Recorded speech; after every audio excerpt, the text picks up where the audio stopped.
Cette décision du ministère de l'administration du territoire et de la décentralisation. Je pense que lors de la présentation du rapport, la conseillère en charge de cette question est revenue largement sur les sujets et les griefs qui sont portés sur chaque parti politique. Il faut dire que cette évaluation a donné lieu à l'élaboration d'un procès verbal que chaque parti politique a reçu sur les manquements. Vous prenez par exemple l'UFR, l'UFDG, le RPG, l'un des premiers points qu'il leur est demandé, c'est la production des documents financiers de leur parti politique. Ça ne devrait pas donner lieu à un contentieux, puisque ces partis sont censés clôturer un exercice financier, faire des rapports, certifier ses comptes par des cabinets agrémentés et les déposer à l'État. C'est ce qu'on demande à l'État aussi. Quand nous finissons l'exercice budgétaire, nous clôturons. Après, nos comptes sont évalués par la Cour des comptes, déposés, et qui peuvent donner lieu à une autre évaluation par des audits, soit commandités directement par le pouvoir exécutif ou par des institutions financières. Mais on est obligé de faire un rapport d'activité, et c'est à l'issue de toutes les vérifications possibles qu'on fait une loi de règlement pour dire que l'exercice est clôturé.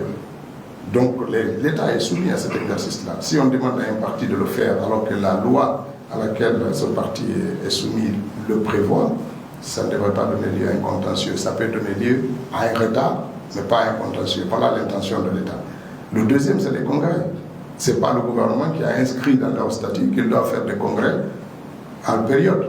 Certains de 5 ans, certains de 7 ans, certains de 2 ans. Ce n'est pas l'État qui a inscrit ça là-bas. L'État leur dit de se conformer à ce qu'ils ont écrit dans leur propre texte. Et c'est très important ça. Ça ne devrait pas donner lieu à un contentieux, parce que les mécanismes de passage au congrès, ils les ont prévus. Les règles qui doivent être appliquées pour les congrès, ils les ont prévues eux-mêmes. Ce n'est pas l'État qui les demande. Et on ne demande pas à l'UFR de fonctionner suivant les règles de l'IFDG ou à l'IFDG de fonctionner suivant les statuts du RPG. Chaque parti, ils sont différents dans leur statut. Et on leur demande de se soumettre à ça. Ça ne doit pas donner lieu à un contentieux. En tout cas, c'est ce que nous pensons. C'est pour ça que ces délais sont octroyés pour permettre à chacun de se...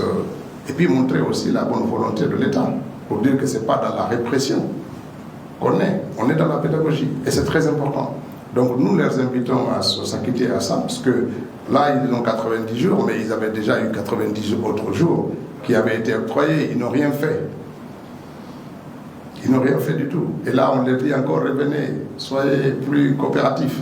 Vous avez encore 90 jours. Mais si à l'issue de ça, ils ne le font pas, ben, ils subiront la loi.